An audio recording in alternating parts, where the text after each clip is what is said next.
So you're here for the martial arts class. Okay, great, that'll be £20 per session, plus £100 joining fee. We're having a discount this month. Plus a pint of your own blood, if you can put that in here for me in time for dinner. And if you could sign this form as well, please. It's just a standard waiver to remove us of any liability of the injuries that you will sustain training with us. And a second form to sign over your property, your organs, and your soul. Okay, let's begin.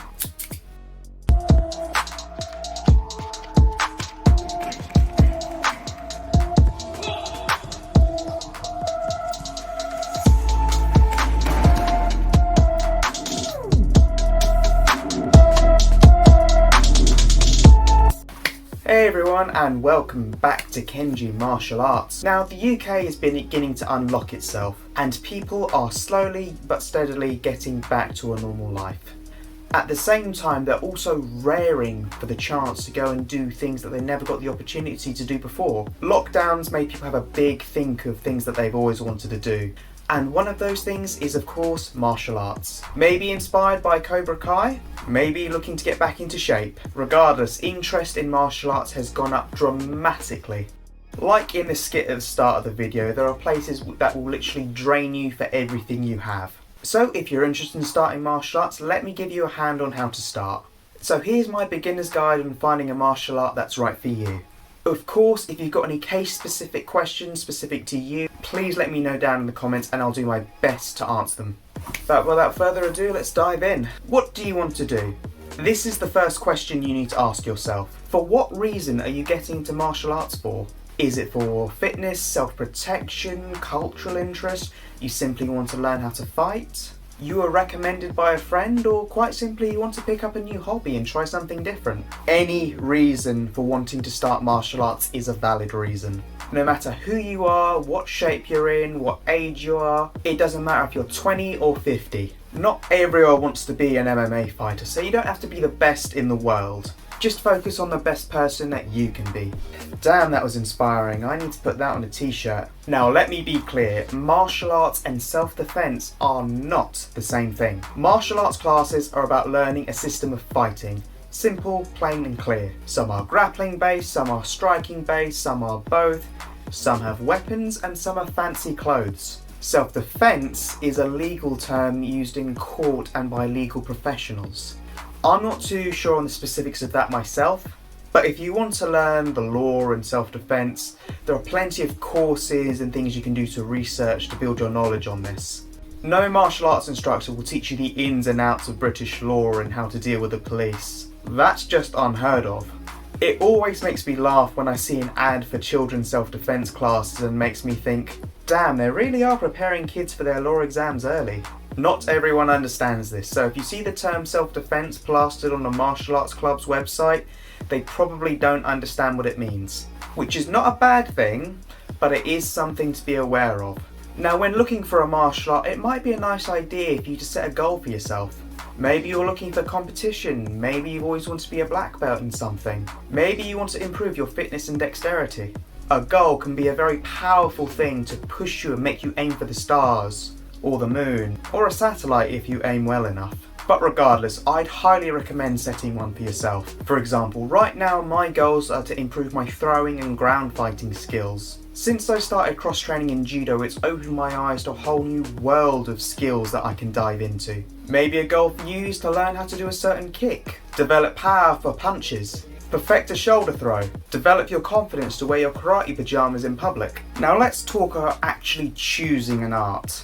Some people are really lucky where they live. They've got an abundance of different clubs and combat gyms to choose from. If you're one of these people, it becomes much easier to choose a club, but if you live much more remotely, it's going to be a bit harder. What I recommend for anyone to do is to do a Google search in their local area about martial arts clubs, find them out and take notes. There might be a karate club, a judo club, a kickboxing club, a BJJ club, etc, etc. They might be the art you want to try or they might not be, but it's best to start local when starting out. There's no point in travelling 2 hours to a club far away just because. Beggars unfortunately cannot be choosers, but it's a start. Now which club should you try? You've got two options on how to choose. Option 1, Pick at random. Eeny, meeny, miny, mo. Or option 2, all of them. Yep, you heard me right. Try all of them. Most clubs will offer at least one free trial session. There's no rule which says you can't try all of them. #lifehack. Go to all of them and see which one fits you and your goals the best. Contact the club through their website, email or Facebook page and arrange to go to one of their trial sessions. Now you get to your first session, try to be a bit early. Go and speak to the instructor quickly. Introduce yourself, let them know about any injuries that you might have, talk for a bit and then the session will kick off. Now the way each club will structure their class will be different, so there's no set formula for this. Just pay attention and get stuck in. Don't be afraid to ask questions where you don't understand something.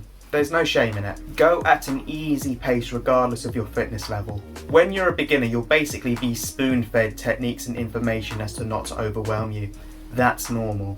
Okay, at the end of the class, go and speak to the instructor, talk to them. They'll ask you what you thought of the session, how you felt the class went, will you be coming back, etc, etc. Answer them honestly, tell them that you're looking around and whether or not you thought the club was right for you. It's okay to be honest. Now let's turn the tables on them. You should be the one now asking questions. I know, it's weird, but remember this person is offering you a service, they're teaching you and you're paying them. You should have the right to ask any relevant questions. Here's an example list of the questions that I asked when I started at my judo club. How large are classes? Am I going to be one in a sea of students in a very large class? Am I going to have enough training partners in a medium-sized class? Or am I going to be one of the few in a very tiny class? How are classes usually structured?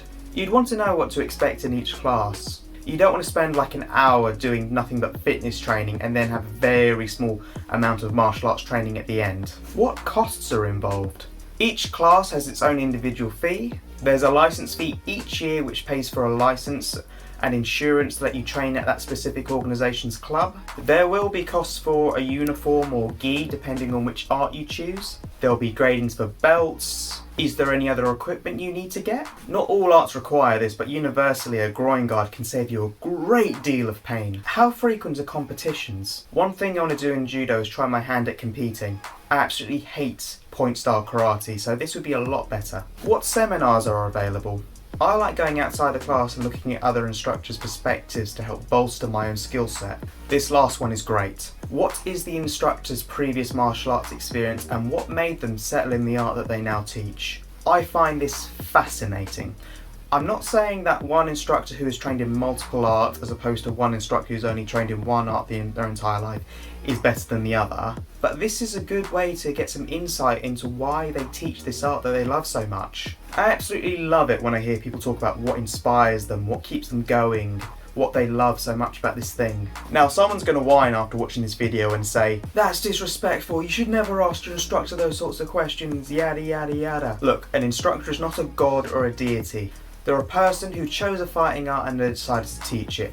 That's it. They are an authority, but they are not almighty. That could also go on a t-shirt. Now you may also find that these questions might just get answered as you go through the class anyway, in which case you can just omit them at the end. When you've done this for each class, then tally up the scores. Which is best for you? Which did you enjoy the most? Which one had the most warm and friendly and welcoming environment? Which instructor was your favourite? Which one best fit your goals, your ability, your lifestyle? Which one are you willing to pay for? Unfortunately, there are lots of things that need to go into deciding which art to choose. But you've already done the hardest thing, which is actually go to a trial session, something you've got no idea what to expect. The second hardest thing is choosing an art and sticking with it. I heard it takes roughly 21 days to form a habit, but that will obviously vary. There's no point in training in more than one because that will confuse you. That's definitely something to leave for when you're much more experienced. Now earlier I mentioned the term lifestyle. This is a big component in your decision making. For example, in my lifestyle, I'm not married, I have no kids, but I've got a job where I can't show up to the office with a black eye or heavy injuries. But also in my lifestyle, I'm relatively young, I've got time, and I can train at higher intensity intensity for longer intervals. I've got no major commitment, so all of this works perfectly within my lifestyle. Not everyone will have these same factors, so it's important to take all of these things into account. For example, will your partner or spouse be happy with you leaving once or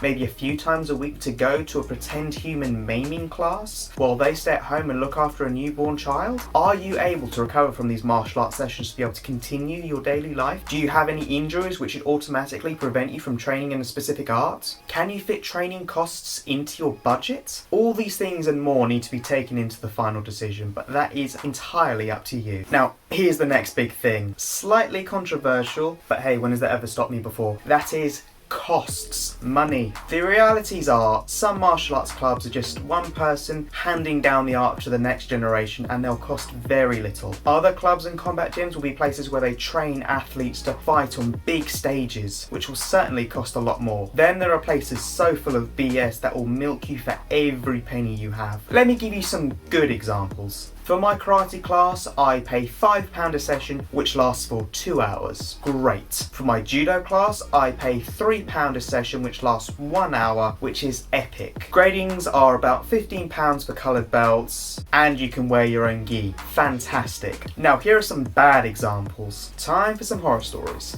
When I used to train at Taekwondo, it used to be £40, then it dropped to £35 a month, which is roughly £8 to £9 per session, and lasted for 45 minutes once a week.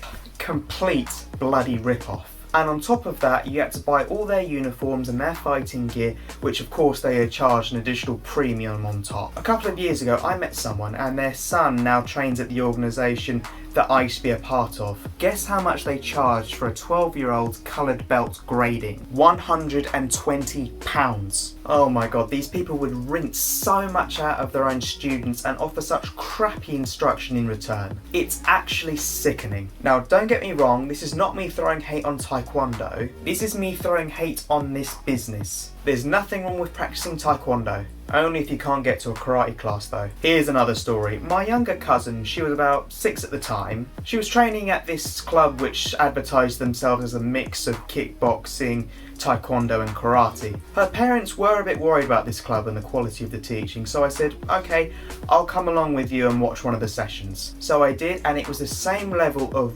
rubbish instruction which I got from my taekwondo classes. Maybe I'll give a full story about this in another video, but it was awful. They were charging £45 a month on direct debit for a 45-minute lesson once a week for a 6-year-old. I'll leave the judging up to you. In the end, they got her transferred out into a kids karate class for £5 a session. Fine. It might be a 3K karate club, but honestly, it's a massive improvement. Now, that is something to watch out for. Direct debits. They seem to be used by big business martial arts to get money from their students as securely and as fast from them as possible. Now, that doesn't mean everyone who uses direct debits is evil. I'd imagine some combat gyms would use it depending on the type of membership that they have. Just make sure you pay attention to the small print. Now, I know that all sounds very doom and gloom, but there is a very bright side to martial arts. In my time training, I found so many great instructors and people to spend my valuable time with. There are great people and clubs around the country and in the world. It's just up to you to go and find them. Now, if you've noticed, I haven't recommended or favoured one art over another in this video. That's because there is no one art which is better than another. There are only arts which are better suited to you as an individual, and it's up to you to find them. Arts like BJJ are great for fighting one-on-one. Karate is great for developing striking and stand-up grappling ability. Wing Chun is great for developing effective trapping technique. Tai Chi would be great for those whose bodies and joints cannot take heavy impact. It's up to the individual to see how they can fit into a club and have a great time. If you can't enjoy your art, then why even do it? At the end of every class I go to, I'm smiling like a maniac because I love what I do. At the end of the day, I really hope that you can feel the same about the art that you decide is right for you. Anyway, that's all from me for today. I really hope you enjoyed this video and I really hope it helps you find the art that's right for you. Like I said at the beginning, if you've got any case-specific questions, drop them down in the comments and I'll do my best to help you. It's what I'm here for after all. Please like, subscribe, hit me up on Insta, and of course I wish you all the best with your training. Take care.